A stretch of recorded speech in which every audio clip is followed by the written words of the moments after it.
Catherine's father, George, often told her how to run a business, about what is important and what's secondary. He taught her how to properly talk with partners. He built his own business, and his car-selling company now had several subsidiaries. George worked a ton and went from a mechanic to an owner. Catherine's mother was always by his side and helped him with everything. Considering their work, Catherine was often taken care of by her grandma. Now Catherine was going to university, and George expected her to take his place after graduation so he and his wife could finally go to their well-deserved rest. This is the most important thing to remember. Every client is important. Never separate buyers into rich and poor. You must give each one your attention and time, he often said. George was proud that people with varying incomes could find a car for themselves in the dealership. Now, Catherine was a very sweet, attractive young woman.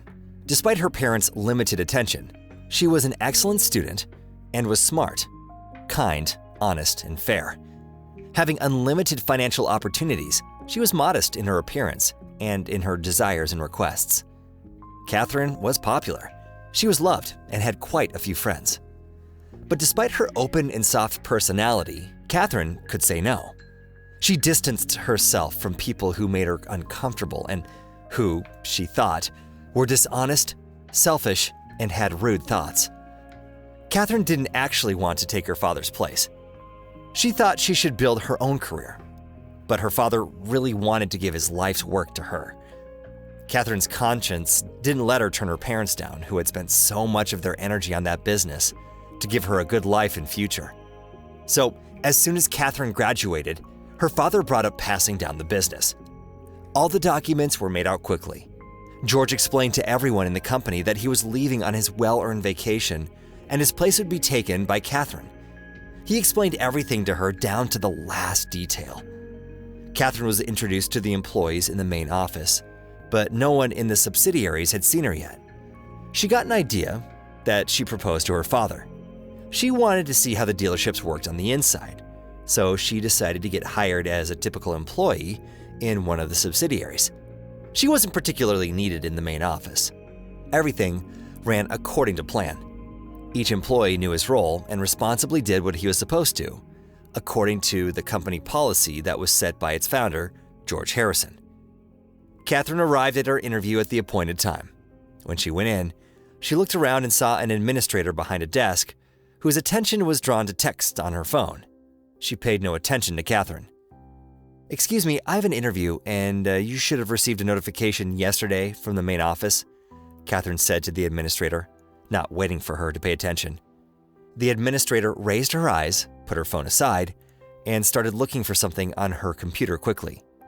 Yes, there was an email. I didn't see it. One moment, please." She ran off somewhere. Catherine looked at the sales floor. She noticed a couple looking at a car, and, Catherine thought, they were looking around for someone who could help them. After a couple minutes, the administrator returned with a young man who introduced himself as the manager. He invited Catherine into his office. They talked for about 20 minutes, and the administrator noted Catherine's excellent knowledge of their work and said if she wanted, she could walk around the sales floor for a practical demonstration of her skills. Catherine knew the principles and rules of their work excellently, as well as all the car models that they sold. This was her father's life's work, and he told her tons about it all the time, and she always listened closely and remembered it all. Catherine noticed the same couple on the floor again, who it seemed had not been helped by anyone yet.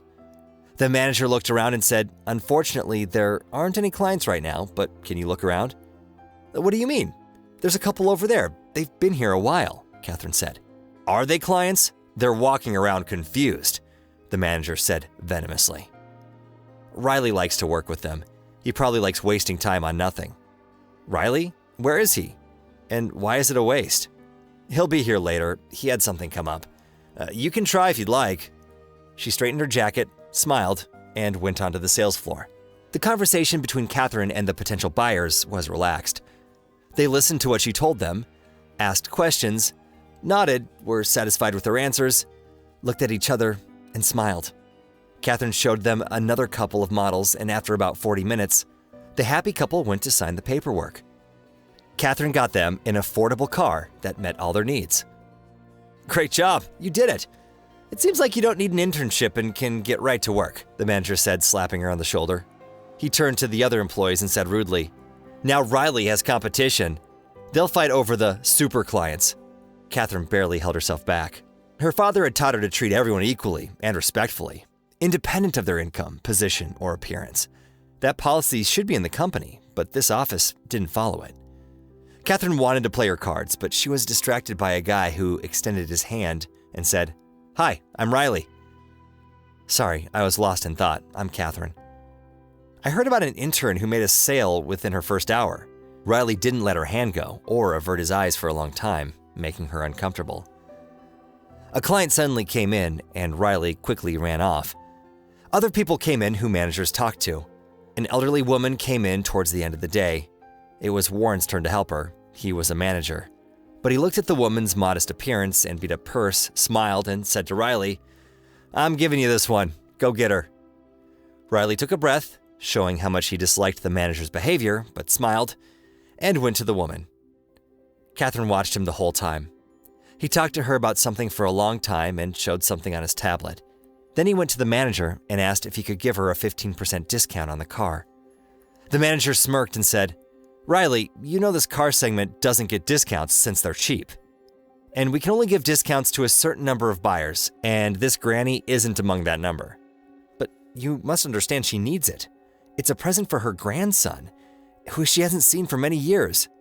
She saved for a long time and it's still not enough. Maybe we can help her?" Riley wasn't giving up.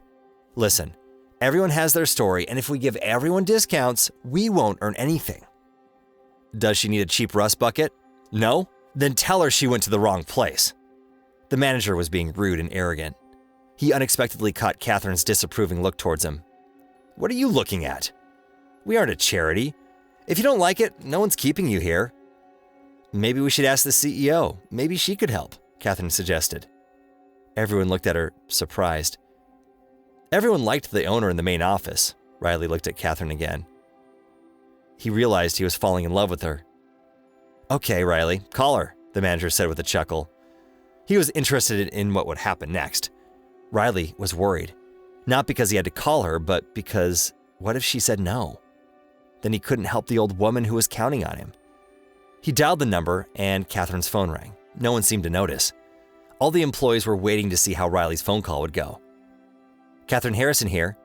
Riley unexpectedly heard a voice in both the sales floor and the phone at the same time. Riley got stressed, thinking he had dialed the wrong number. "Hello, my name is Riley, and I'm a manager at 20th Avenue. Sorry to bother you, but we have a situation." Riley said this nervously while looking at Catherine. "I'm listening. Continue." "However, I know your situation, and I think I can help." Everyone was silent. No one understood what was happening. They all looked back and forth from Riley to Catherine. "Let's get reintroduced. I'm Catherine Harrison, the company owner, and therefore your boss." Catherine offered the elderly woman a more expensive car, but gave her a deal so she could afford it, making her delighted. After it was done, Catherine closed the building and asked for everyone to gather on the sales floor. "My father always taught me that people are equal. He taught that each person, no matter their financial situation, deserved attention and respect. He built this company on those principles and used those criteria to gather employees. Unfortunately, not all of you operate on these rules, so you're fired. This is my final decision." Riley looked at Catherine with eyes full of love and admiration.